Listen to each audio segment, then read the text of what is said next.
আমার আব্বারে আমি দেখছি একটা গেঞ্জি আমার আব্বার ঘামের থেকে ভিজা, আব্বার গেঞ্জিটা ভিজা যাইতো, আব্বা এটা ধুইতে দিলে ঘামের গন্ধের কারণে আমি বলতাম যে আব্বা আমি পারতাম না, আমি ধুইতাম।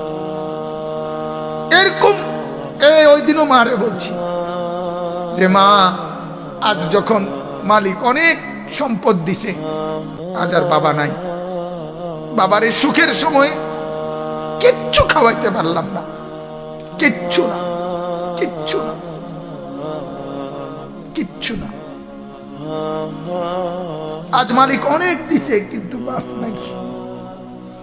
সেদিন আমার মাদ্রাসায় প্রায় 2 লক্ষ টাকা করে খরচ করে আমি বিশাল বড় মেহমানদারি করছিলাম। আমার চাচা, মামা, ফুফা, খালু, জ্যাঠা, আমার মার মামা সবাই দাওয়াত দিছি, আমি গাড়ি দিয়ে দিয়ে আনছি আমি আমার মাদ্রাসায়।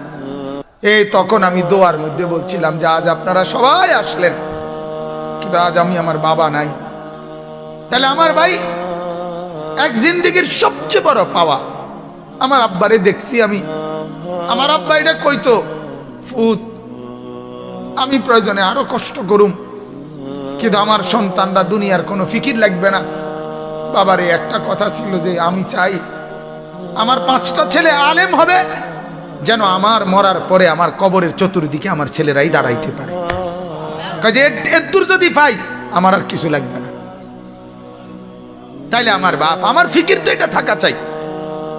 আপনার কাছে আমার অনুরোধ, আল্লাহ এটাই বলছেন, ও আমার বান্দা, তোমাদের সম্পদ, তোমাদের সন্তানাদি তোমাদের জন্য পরীক্ষা। এটার লোভে পড়ে, এগুলোর ফান্দে পড়ে আমাকে ভুলো না, আমার খেয়ানত করো না, আমার রসুলের খেয়ানত করো না, আখিরাত বরবাদ করো না।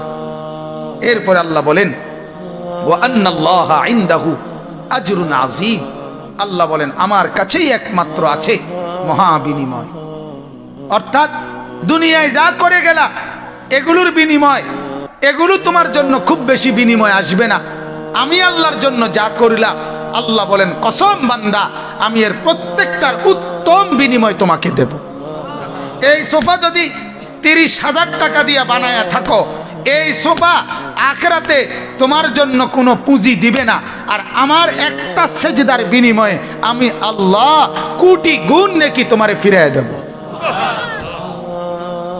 বুঝেন নাই কথাটা? এই জন্য আল্লাহ তাআলা, আল্লাহ বলেন আমার কাছে বিনিময়, আমাকে ভুলো না। বিবিকে রাজি করতে গিয়ে, ছেলেকে রাজি করতে গিয়ে, মেয়েকে রাজি করতে গিয়ে, সম্পদ জমাইতে গিয়ে বড় শিল্পপতি হবা, বড় কুটিপতি হবা, বড় পুঁজিপতি হবা, বিশাল গার্মেন্টস মেল ফ্যাক্টরির মালিক হবা, আর বিনিময়ে আমি আল্লাহরে হারায়ে যাবা, আমার রসুলকে হারায়ে ফেলবা, আখিরাত ভুলে যাবা, জাহান্নাম ভুলে যাবা, জান্নাত ভুলে যাবা। আল্লাহ বলে বান্দা না, এমনটা করো না, এমনটা করো না। ওই সম্পদ জমাইও না যে সম্পদ আল্লাহ ভুলায় দেয়।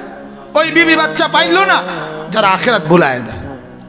আল্লাহ আমাদেরকে বুঝার তৌফিক দান করেন, আল্লাহ আমাদের সবাইকে কবুল করেন, আল্লাহ আজকের এই মাজমা কবুল করেন।